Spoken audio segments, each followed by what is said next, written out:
Welcome to the Natural Marketer Podcast. I am your host, Victoria Smith, the #Natural Marketer, a digital marketing consultant working with e-commerce shops, home service businesses, restaurants, and real estate agents. My vision for them is to become a digital marketer for all small businesses, providing personalized and innovative service in every tool used and making a difference to the small business owners I serve.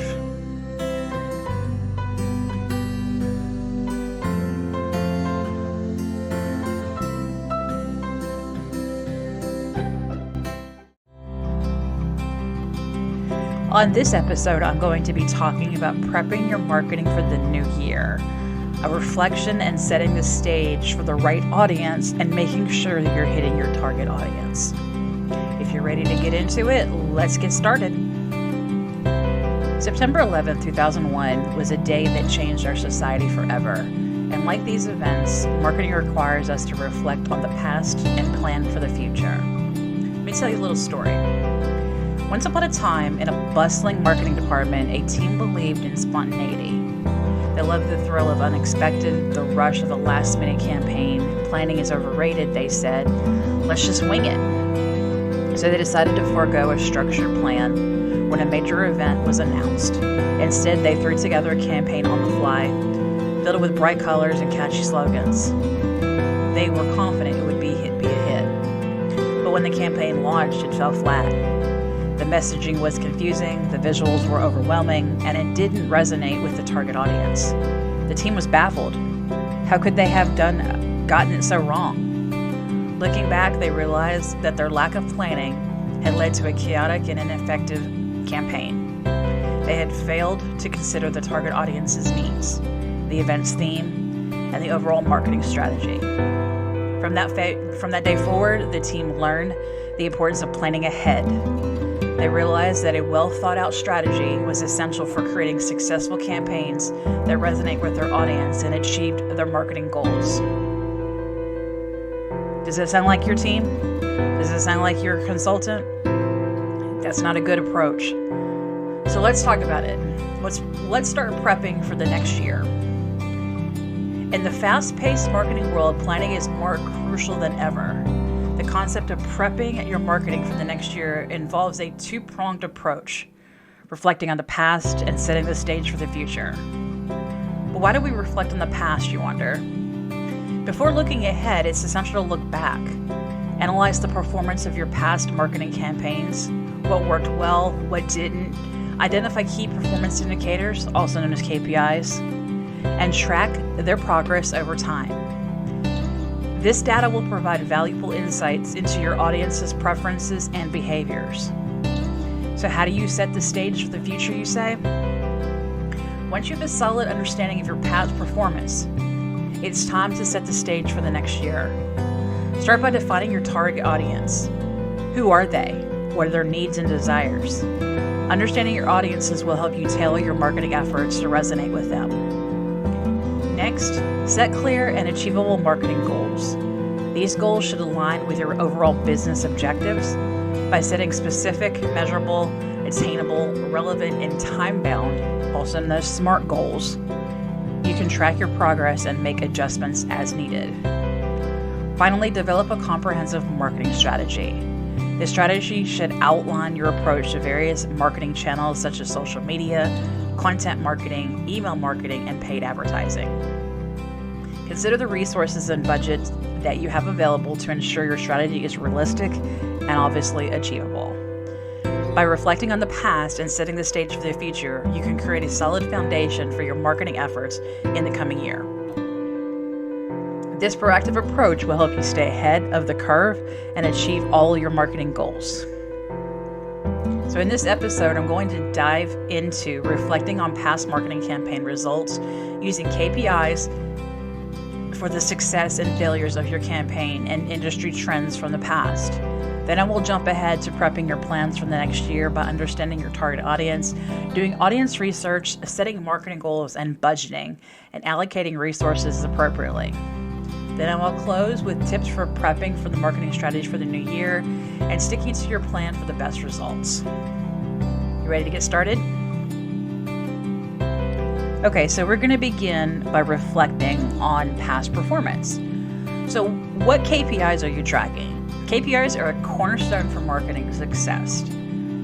In the fast-paced world of marketing, where consumer preferences and marketing trends shift rapidly, it's imperative to have a clear understanding of how your efforts are performing. KPIs serve as the compass guiding marketers towards success by providing actionable insights into their campaigns. So what's the power of these KPIs, you ask? KPIs provide a quantitative measure of marketing performance, allowing businesses to assess the effectiveness of their strategies.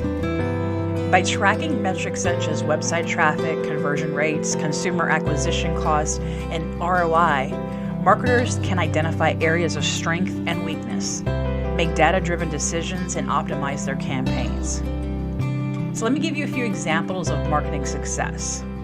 Let's start with Company A. Company A increased its website traffic by 30% over the past year by implementing a targeted social media advertising campaign and optimizing its search engine rankings. Company B, however, achieved 25% increase in customer satisfaction by conducting regular surveys and using feedback to refine their products and services. But let me give you a few examples of marketing failures. Company C launched a new product line that failed to gain traction due to a lack of market research and ineffective targeting, while Company D experienced a decline in sales after implementing a marketing campaign that did not resonate with their target audience. So what end of the spectrum are you? Are you like Company A or are you like Company D? I hope you're like Company A and B, because those successes are due to their knowledge of tracking KPIs. Working with a consultant that tracks this information is critical, and if you don't track them, then you're never going to know what's hitting and what's missing. So let's talk about the value of customer feedback. Customer feedback is a vital component of effective marketing. By listening to your customers, marketers can gain valuable insights into their needs, preferences, and pain points. This information can be used to inform future marketing strategies, product development, and customer service initiatives. So here's how customer feedback can be leveraged. They can be used to identify unmet needs. By understanding customers' desires, marketers can develop strategies or services that address specific pain points. Customer feedback also improves customer satisfaction. Positive feedback can be used to reinforce successful strategies, while negative feedback can be analyzed to identify areas of improvement. Customer feedback is also good to optimize marketing campaigns. Customer feedback can help marketers tailor their messaging and channels to resonate more effectively with their target audiences. So let's talk about some industry trends in marketing that are affecting small businesses. In 2024, several industry trends significantly impacted marketing efforts. Some of the most notable included the rise of AI, tools being used to personalize marketing campaigns, to automate tasks, and analyze customer data. It is the increased focus on data privacy. Regulations such as the GDPR and the CCPA have forced marketers to be more mindful of how they collect and use customer data on all of their customers' websites. The shift towards e-commerce. Obviously, during the COVID-19 pandemic, it accelerated the growth of online shopping, leading to increased competition among e-commerce businesses. So we look back and we understand that these new trends and new things are happening. But tracking KPIs and analyzing their performance is essential for any businesses that want to succeed in today's competitive marketplace. By leveraging data-driven insights and customer feedback, marketers can make informed decisions, optimize their campaigns, and achieve long-term success. So if you're ready to understand what you've done in the past and you're ready to understand your target audience, let's jump into part 2 right after this commercial break. All right, welcome back from that quick break. So we've talked about understanding past performances using KPIs. Now let's delve into the future. So you need to understand your target audience, which is the cornerstone for all marketing success. In the competitive landscape of today's market, knowing your target audience is no longer just a need, it's a necessity. It's the foundation upon which successful marketing strategies are built. By understanding your target audience, you can tailor your messaging, products, services to meet their specific needs and desires. Let's look at my company, for instance. When I first started out 7 years ago in my own business, I said, I'm not going to have a niche. I'm not going to, target down to specific types of businesses. I wanted to help everyone. I wanted to be that marketer that can do everything for everyone. While that was successful for the first 5 years, year 6, when the pandemic hit, we had a shift in business. We had a shift in everything. So I really had to reevaluate, what I wanted to focus on. And that's where I came down with the 4 areas that I market to now. By focusing on these 4 areas, it allowed me to put specific messaging out there for these specific types of businesses, which are critical because these are areas of businesses that are growing because of our shift in economy and our shift in needs. People aren't buying houses like they used to because the housing market is upside down. So I'm still helping those real estate agents, but I'm also helping the home services businesses that are thriving off of the people that are finally repairing those homes, updating their homes, transitioning from the seller to the renter or rental investment. So we're seeing a shift, and with that, so are the real estate agents. Real estate agents is understanding that there's less sellers, there's more buyers. The inventory is low, but they can help those that are still there. So we've shifted, and it's helping. We're starting to see an influx in sellers again as we transition out of this quarter 3 going into quarter 4. But again, by understanding what I did and how I marketed, I was able to understand that I couldn't help everyone. I couldn't just put a message out there that was encompassing all. I had to really target the businesses that I wanted to hit. And that's a perfect example of how niching down or understanding your target audience, that you can serve your customers better. So who is your ideal customer? Do you have any idea who your ideal customers are? That's the first question every marketer is going to ask. If you don't know it, that's okay. That's what a marketing consultant should do for you. They should look at your history and they should put it together. So that's one of the first things that I do. I build customer personas. Customer personas are just another fancy word for target audience. But here, let's take it. The first step in understanding your target audience is to define who they are. Ask yourself these questions. What are their age, gender, income level, education, and occupation? That's obviously critical, right? But what are their values, interests, lifestyle, and intent and attitudes? Their psychographics play a big part of how you're going to message. And how do they shop? What do they consume? And where do they spend their time? So that's the question for, mostly e-commerce and obviously people that are doing consumer businesses. But what if you have a business to business like I do? So again, you go back to their age, their gender, their income level, their education, and their occupation. Occupation being the key part of that.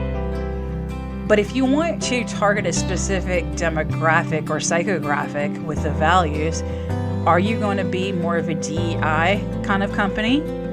Or are you going to be more of the visionary company? Are you going to build based on value, or are you going to build on lifestyle? So those are big questions you have to ask yourself. How do I want to instill my business? One of my clients, an e-commerce business, you've probably seen it, California Urban Life. It's a family-owned business, part of my family. And when we first developed the concept behind it, we wanted people to understand that living a natural, clean lifestyle was beneficial. We had all these products, we had all these brands, we had all this stuff, but it was so overwhelming, and we had to really, dub it down to make it more manageable. But on the other hand, we had to educate people on what clean and healthy lifestyles were. We hear about plant-based foods, we hear about this, we hear about that, but in that we had to really understand who the consumer was. Who are we selling to? Are we selling to the mom that has kids that don't get vaccinated?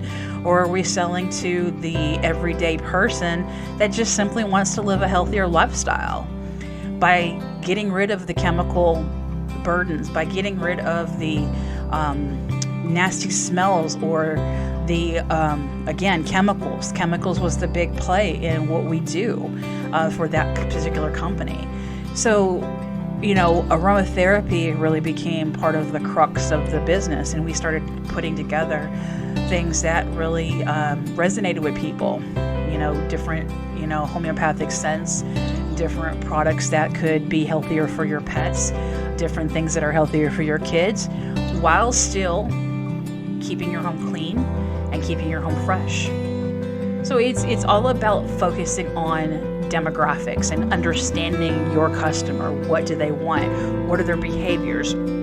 What are they trying to achieve? So that's a perfect example of, how understanding your target audience can really define your business. The next thing, of course, we had to do with that business was really understand pricing, because obviously with the economy, we had to shift and understand those things. So that was part 2 of it. But again, what are their needs, what are their wants, and what are their pain points? Once you know each of these things for your ideal customer, it's essential to understand the motivations. You need to ask yourself, what do they need to solve? What problem is it, and what do they want to achieve? What do they desire and aspire to have? And what challenges or frustrations do they face? So in that example of California Urban Life, it was they wanted to live a healthier, clean life. They wanted to achieve that goal of getting rid of chemical-based living. What desire did they have? They had a desire, again, to lose the chemicals. And what challenges and frustrations do they face? Obviously, going natural is a more expensive venture, and we really had to market to those that had a little bit more money in their pockets. It's not a necessity, but it's not a luxury. It's kind of in between. It's a necessity in life to be healthy and clean, but is it a luxury to be able to do it naturally? That's the big question. So are you going to live your life with the Fabuloso? Or are you going to live your life with the 7th generation? Those are the questions you have to ask yourself. What value do they have? So by understanding their target audience needs, wants, and pain points, you can create products and packages and services that are truly resonate with them. The next thing you have to ask yourself is, where do they spend their time online and offline? Knowing where your target audience spends their time is critical for reaching them effectively. So online, what websites, social media platforms, and apps do they use? By knowing that, you can then use that to target to them. And offline, where do they shop? What events do they attend? And what media do they consume? So, that's a little bit tricky, because obviously offline you can't track them, but you can have an understanding of it. So where do they shop? Most people that want natural, healthy, they do Whole Foods, they do Sprouts, and they do obviously the farmers markets. So those are places that you should target. What events do they attend? Again, farmers markets, things like that. And what media do they consume? 90% of them are consumers of Pinterest. They like to do things themselves. Another big area, of course, is in Instagram. Not so much the Facebookers, because it's a younger generation. So we want to target to the younger generation by using Instagram and somewhat TikTok, but we stay away from TikTok for that particular business. So by understanding their offline and online behaviors, we can then tailor marketing effects to reach them where they are, okay? So we talked about, the demographics and that type of thing, but I use this fancy word, buyer personas. So buyer personas is a fictional representation of your ideal customer. It is a visual of your target audience and understanding of their motivations, behaviors, and challenges. So when you create buyer personas, consider the following things. Again, demographics, psychographics, goals, challenges, and motivations. All of those things are going to be a big part of your buyer persona. My buyer persona has this picture of a small business owner that is looking to grow their business by targeting to homeowners and consumers based on home service needs. So that's one persona. Second persona is obviously the e-commerce customer. Third persona is the real estate agent. And the fourth persona is everyone else. No, just kidding. The fourth persona is obviously that ideal business to consumer marketer. So setting smart marketing goals, that is a blueprint to the success. Understanding the buyer personas or your ideal customer will help you build your smart marketing goals. So what are smart marketing goals? I touched on it in the introduction today. They're specific, measurable, achievable, relevant, and time-bound goals that you set for your business so you can use that in your marketing builds of your campaigns, and you can say, did I reach my goals? Were they specific enough? Were they measurable? Were they achievable? Were they relevant to my objectives? And were they deadline specific or time bound? By doing these things, you're going to build a better marketing campaign with your consultant or whomever you use in your marketing, and you're going to be able to build that. So, when we say smart goals help you stay focused on what matters the most. That is your focus, okay? The motivation behind it is achieving smart goals can boost morale and motivation. The motivation of achieving a campaign, let's not be like that, marketing department that put a last minute campaign together and it completely flopped. We don't want that, okay? Accountability. Smart goals provide a clear measure of success and accountability. And obviously the effectiveness can ensure your marketing efforts are targeted and effective. So let me give you a few examples of smart marketing goals, okay? We talked about company A that increased their web traffic, right? So increase web traffic by 20% in the next quarter. This goal is specific, measurable, achievable, and relevant and time-bound. Because you gave it a specific time frame, you said in the next quarter, you're giving it a deadline. You said you want to achieve a reasonable increase in your web traffic, 20%. You don't want to give it like an 80% or 90% because that's not achievable. Achievable is a smaller number within a short period of time that will allow you to measure a bit, okay? Another great example is generate 100 new leads through email marketing in the next month. This goal is also smart as it is specific, measurable, achievable, and relevant, okay? Is it achievable? If you're hitting at least 1,000 people a month, it is achievable to get 100 new leads, okay? That's 10% of your audience. If you can want 10% of your audience, you're going to use it in a specific way, okay? I saw an increase of leads when I finally implemented my new CRM and my clients began using the new CRM. CRMs are critical in today's marketplace because you want to have that dashboard that allows you to see everything as it encompasses your marketing. When you have 50 tools that are, they're relevant, but do you want to keep switching between this platform, that platform, that platform? When you have one CRM, if you don't know what CRM is, it's customer retention management. By seeing every activity within one platform, you can achieve more goals in a more reasonable fashion because you're seeing everything right there, okay? And that goes into our last goal that I think is great, is improve customer satisfaction by 15% in the next year. This is a beautiful example because customer satisfaction is going to give you reviews, it's going to give you new leads, it's going to give you options to say, okay, I did this for them, so let me do it for you. So, smart goals are going to help you measure success and stay focused, okay? They are a clear benchmark for measuring progress and identifying areas for improvement. We all have areas of improvement. Nobody's perfect, okay? I'm constantly putting myself on a track to say, okay, I want to do this, but then I have to realize I can't do this if I want to do that. So I have to balance my workload. So I take a break from the podcast in the summer months because, for one, I know people aren't going to be listening in the summer months. So I know my target audience enough to say they're going to be traveling, they're going to be enjoying their families, they're going to be doing whatever they want to do in the summer months. So why am I going to be putting out new content that's not going to hit them? Okay, so that's why I don't do a podcast in the summer months, okay? Then it's also going back to staying on track. Keeping deadlines is very important. As we go into, the fall, we want to say, okay, I'm closing my year out in the fall and winter months, and I want to hit my goals for the year. So I have to really focus on how am I going to hit those numbers by the end of December and going into January. So that's what I look at every year, and I think you should too. Okay. When you're doing SMART goals, you want to involve your team. Okay. I have in my office, it's just me, but I have a team of, contractors that I work with to do different parts of my business. I can't do it by myself. And if anybody can, I applaud them, because it's impossible. I can't manage, paid advertising campaigns on top of content marketing while creating art, while creating strategies, it's just impossible.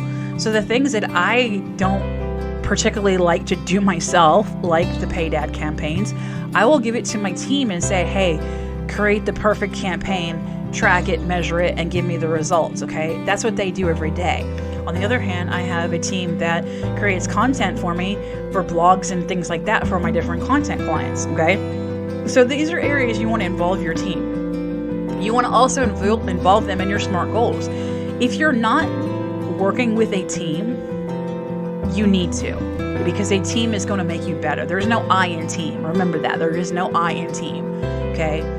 And when you understand that, you're going to do much better, okay? Getting your team's input and their expertise and their capabilities, you're going to be able to break down larger goals. You're going to divide large goals into smaller ones, making them more manageable, making sure that those goals that you have for yourself are going to be successful, okay? And you also want to regularly review that progress. So I always do a quarterly review of my business, because that quarterly review obviously reflects on what's going to be the next steps. If I see something in decline in Q1, in Q2, I want to find ways to improve it, right? In Q3, I should see an improvement. And if I don't, in Q4, then it's either pull the plug or adjust. What do we got to do, right? So over that year, I'm focusing on different things. And, that goes into creating a comprehensive marketing strategy. And that comprehensive marketing strategy is my roadmap to success, okay? We can go into it. We're going to take a quick break because this is kind of a cornerstone of everything. And it's very comprehensive, but it's also critical for you to understand. And I want to delve into it. So let me take a quick break, and we will be right back. All right, let's do a quick recap. First, welcome back. Let's do a quick recap of everything that we've touched on so far. So we began today by talking about that marketing department that created a quick campaign that was a flop, and what they did we don't want to repeat. So we talked about tracking your past performance with KPIs. We've talked about understanding your target audience by creating buyer personas and creating SMART goals. So those three things have been critical to understand the past and take it to the future. Everyone has a past, and everybody has a past that they want to improve for the future. So don't be afraid to look back. Don't be afraid to say, okay, in 2020 I did this during the pandemic. Why did it resonate? So what can we do for 2025 as we go into a new year that worked, okay? You may not have to go that far back, but, it's a good example of understanding what you've done in the past to make your future better. There's nothing wrong with that, guys, okay? So we've talked about the past, we've talked about creating this target audience, and we've talked about SMART goals and setting them up. So now let's take it into a more comprehensive look by creating a marketing strategy that is your roadmap to success. A well-crafted marketing strategy is essential for businesses to thrive in today's competitive landscape. It provides that roadmap for your marketing efforts, ensuring that your resources are allocated effectively and your goals are achieved. Excuse me while I have indigestion here. A comprehensive marketing strategy typically includes several key components: content marketing, social media, email marketing, and paid advertising. So when you integrate these components, you want to create a successful marketing strategy that's essential to integrate these components in a cohesive way. That's another word for cohesive, guys. Sometimes my brain gets ahead of me. So what do you want to do? How do you want to make this cohesive plan? Okay, you want to align your goals. Ensure all of your marketing efforts are aligned with your overall business objectives. So again, we talked about those SMART goals. What are your objectives? The second thing you want to do is understand your audience. Look at those buyer personas to understand their needs, their wants, and behaviors. And then you also want to develop a calendar. I know people are like, a calendar? Oh my gosh, what's wrong with you? No, a calendar is critical. If you don't have a calendar, you're basically shooting yourself in the foot, okay? Because I can't remember what day of the week it is without looking at my calendar at least twice, okay? Creating a schedule for publishing your content to ensure consistent developments is important. Because when you develop that content calendar, you're going to track those results. Use the analytic tools to measure the effectiveness of your marketing efforts and make data-driven decisions. Data is everything. If you don't have data, you have nothing, okay? The marketing landscape is constantly evolving, so you want to be prepared to adjust your strategy as needed. In 2024, we've seen these drastic uphills. We were first going to get rid of, third-party data and get rid of cookies. With Google, all of a sudden, bam, we're not getting rid of cookies because they see that it's effective for all campaigns. So people now have the option for the individual consumers to say, yes, I want cookies, or no, I don't want cookies. And I'm not talking about Oreos, guys. I'm talking about those cookies on your computer. Okay? Not to be funny. But understanding all these things, it's going to help you it's going to help you budget and allocate your resources. No campaign is effective if you're just throwing it to the wall and it doesn't stick, okay? It's not pasta. It's not going to stick if you don't do it appropriately. A well-structured budget is essential for any marketing campaign. It ensures that your resources are allocated effectively, prevents overspending, and helps you track the return on investment, okay? Why is budgeting crucial for marketing? Well, it's number one, it's financial control. A budget helps you stay within your financial limits and avoid unnecessary expenses. It helps you prioritize your marketing efforts and allocate resources to the most impactful activities. So if I'm spending $100 in social media ads when I should be spending $100 on creating new content, what's going to be the most impactful? Why am I going to prioritize that effectively if I don't see the data? A budget provides a framework for tracking your spending and measuring your ROI, like I just said, okay? It also helps in decision making. It makes informed decisions about how you invest your marketing dollars. Allocating resources effectively for your marketing efforts is to consider the following factors: what are your goals, your target audience, your channels. Channels being, the marketing channels, not the channels you watch on TV, unless you're doing, ads on TV. And you want to know your ROI analysis. Evaluating your historical ROI of different marketing channels to inform your resources allocation decisions. If you don't understand the data, then you're not going to make an informed decision, okay? Tracking and measuring ROI. To measure the effectiveness of your marketing campaigns, you want to track key metrics such as, website traffic. Did the website traffic gauge and impacted your marketing campaigns? Did lead generation play a key role in those marketing efforts?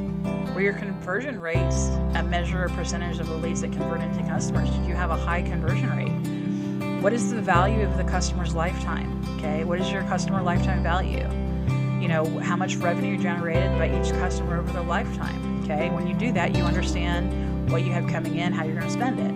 And of course, what is your ROI? Calculate the ROI of your marketing campaigns by dividing the net profit by the total cost. That's a simple metric, okay? You can do that. It's simple. And here are a couple tips, or a few tips, for effective budgeting and resource allocations, okay? You want to set realistic goals. Ensure your goals are achievable. That goes back to your SMART goals. Track your spending. Using budgeting tools to track your expenses and staying within budget is going to help you perform successfully, okay? You constantly want to review, okay? Review your budget and adjust as needed based on performance, again, based on the data. Consider contingency planning. Set aside a portion of your budget for unexpected expenses or opportunities, okay? Utilize analytics. Using analytics tools to track your performance of marketing campaigns and make data-driven decisions. Again, that all goes back to understand the data. Okay, by following these guides, you can develop a robust marketing budget that supports your business's goals and maximizes your ROI. So, you've heard all this. you have decided, okay, I want to jump into it. Okay, I want to start creating my campaign. I want to start creating my goals. I want to start creating my ROI. Okay, so that's a wrap for today. We've covered a lot of ground, from understanding your target audience to SMART goals and creating a comprehensive marketing strategy. Remember, the key to a successful next year is planning. If you don't have a plan, you have a plan to fail. Okay, if you don't plan, you plan to fail. Remember that. That is a thing that I instill in my brain. It's an everyday motto for me. If you don't plan, you plan to fail. So if you're listening to this, and I want you to start thinking about it on your own, who is your target audience? What are their needs and desires? Okay, what SMART goals can you set to achieve your objectives? And most importantly, how will you allocate your resources effectively to make it happen? By taking the time to conduct audience research, set SMART goals, create a comprehensive marketing strategy, and budget effectively, you're setting yourself up for success. So let's get planning and make your next year plan the best one yet. Thanks for tuning in. Until next time, keep on marketing.